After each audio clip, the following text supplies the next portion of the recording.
تو اس واسطے ہماری بات کو سمجھو، اس مسئلے کی حساسیت کو سمجھو، نہیں سمجھ تو پھر سمجھنے کی کوشش کرو، ورنہ دنیا کے کوئی سکالر لے آؤ جو تمہارے خریدے ہوئے ہیں۔ میں نے یہ کتاب اس لیے رکھی ہے، میرے پاس باتیں تو بہت ہیں، یہ میری کتاب نہیں ہے، یہ جنرل شاہد عزیز کی کتاب ہے۔ اس نے پھر اس کے اندر لکھا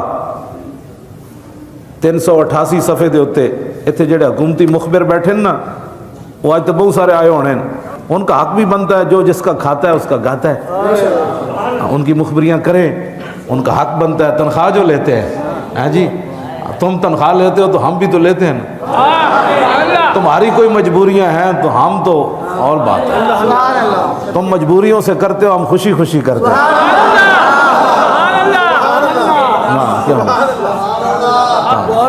ہاں جی بس یہ تو فیصلے صرف آنکھ بند ہونے کی دیر ہے، دنیا میں بھی ہو جائیں گے لیکن آنکھ بند ہونے کی بھی دیر ہے۔ جب ہر طرف اندھیرا چھا جائے گا وہ کہے گا او وہ مجبوریاں کدھر گئیں آج، اور پھر ہماری جو خوشیاں ہیں کون جی، ہاں جی لحد میں عشق رخ شاہ کا داغ لے کے چلے، اندھیری رات سنی تھی چراغ لے کے چلے۔ ہاں تمہیں پتہ ہی نہیں ہے یہ مجبوریاں تمہیں کہاں لے جائیں گی۔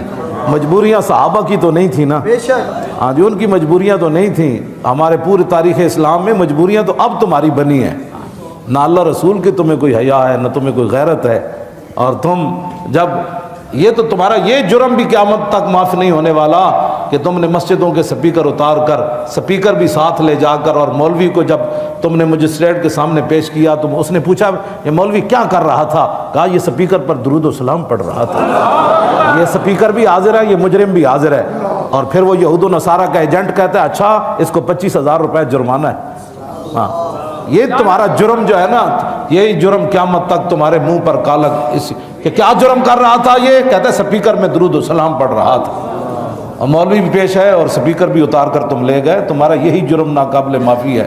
ہاں باقی جرم تو تمہارے جو ہے نا، تم کیا سمجھتے ہو کہ تم پتہ نہیں ہے کسی کو، تو مشو مغرور بر حلم خدا، دیر گیرت سخت گیرت مر تو رہا۔ مولانا روم فرماتے ہیں اللہ کے حلم اور بردباری پر تو اکڑ نہیں، تو سمجھتا اس کو پتہ نہیں کہ تو درود و سلام پر پرچے کاٹے، علماء کو داڑیاں نہیں دیکھی نوچی تم نے، اور ان کے کوٹوں میں لے گئے کہ یہ مجرم ہے، مصطفیٰ جان رحمت پڑھ رہا تھا۔ تو مولانا روم فرماتے ہیں اس کے حلم اور بردباری پر تو بدماشی مت کر، جب وہ پکڑے گا تو دنیا کی کوئی طاقت تجھے بچا نہیں سکے گی، اندر سے ہی لوگ پکڑ لیں گے مشرف کی طرح، تو بچانا ایک بار، پھر تیری نسلیں بھی کوئی نہیں آئے گی بعد میں۔ اور تو اس لیے کہ اب تو نے اسلام سے متھا لگایا، پہلے تو نے مشرف سے لگایا تھا، اب تو نے اسلام سے لگایا، اور اسلام بڑی سخت سزا دیتا ہے۔ ہاں اسلام بڑی سخت سزا دیتا ہے، ہاں جی اس واسطے انسان کے بچے بنو۔ اور یہ میں اس لیے کر رہا ہوں بات کہ بہت سارے ان سے ڈالر کھانے والے اور ان سے مال کھانے والے مولوی اور پیر، جنہوں نے اپنی خانقاہیں بچائیں، اپنے مدرسے بچائے، اپنی مسجدیں ان مولویوں نے بچائیں کہ مجھے کہیں مسجد سے نہ نکال لیا جائے یا میرے خلاف کوئی پرچہ نہ ہو جائے۔ یہ جنرل شاہد عزیز کہتا ہے کہ ڈالروں کے زور پر میڈیا کا جادو جگایا گیا، مغربی طرز فکر کو ابھارا تاکہ عوام اس کی قدر کریں، اور قوم کو درپیش مسائل کے کسی پہلو پر دین کا حوالہ دینے کو جہالت کہا۔ ترقی کی راہ مغرب کی سرپرستی میں دکھائی، سیکولر سوچوں کے نئے نئے جال بنے گئے، دین کے لیے نئے نئے عالمانہ رنگ پیش کیے گئے، اس کے لیے ہر قماش کے کرائے کے مولوی لگائے گئے۔ اس نے لکھا ہے، کہتا ہے اسی کوئی تھوڑا ہے، اسی بڑے بڑے مولوی خریدے، نئے نئے مولویوں نے سوچاں دیتیاں، تم کہو اسلام امن کا درس دیتا ہے، تم کہو کہ جناب اسلام تلوار سے نہیں پھیلا اور حضور کی تلوار کی نفی کر دو تم۔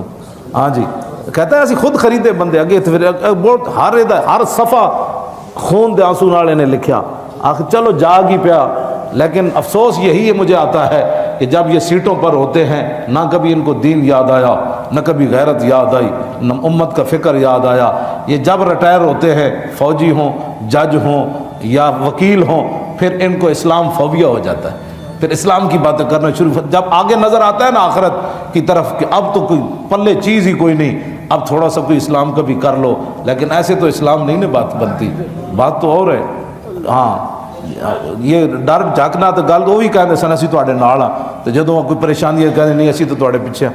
انہیں پھر پرویز مشرف دے دور دا انہیں کیا وہ رقص و سرور دکھایا گیا. میں تو پڑھ کے اس واسطے سنا رہا کہ جو کچھ مناظرن اے پہلے 2006 وچ ایک سارا کچھ ہو چکیا ہے. ہن ذرا سنو پرویز مشرف دے دور وچ کی ہویا 2006 وچ جدو ایتھے آیا.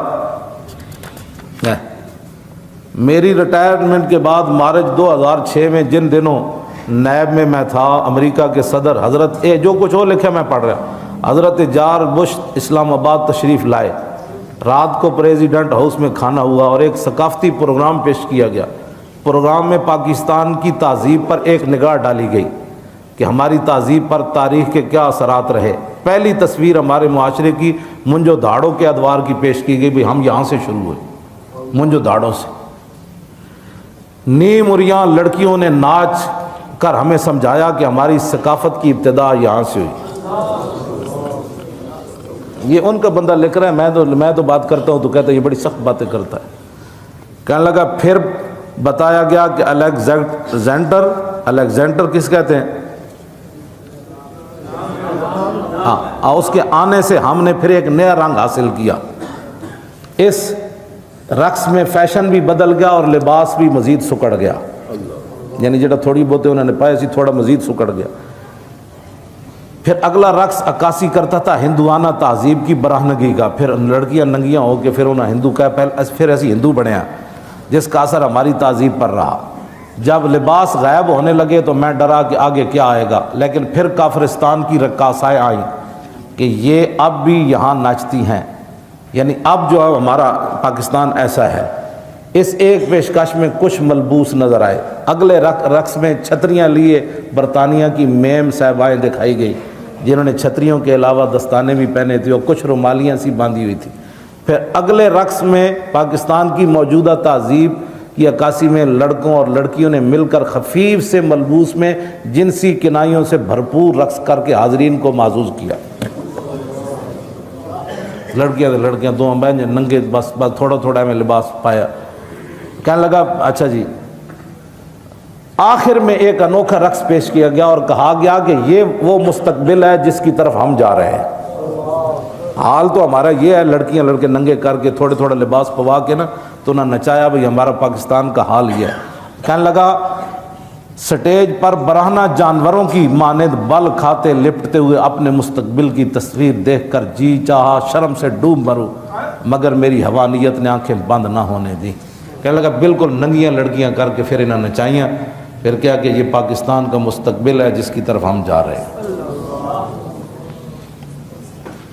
پھر آخر تے کہندا ہے بچپن میں سنا تھا کہ یہاں کبھی محمد بن قاسم بھی آیا تھا اور بہت سے بزرگان دین بھی، لیکن شاید ان کا کوئی اثر باقی نہ رہا.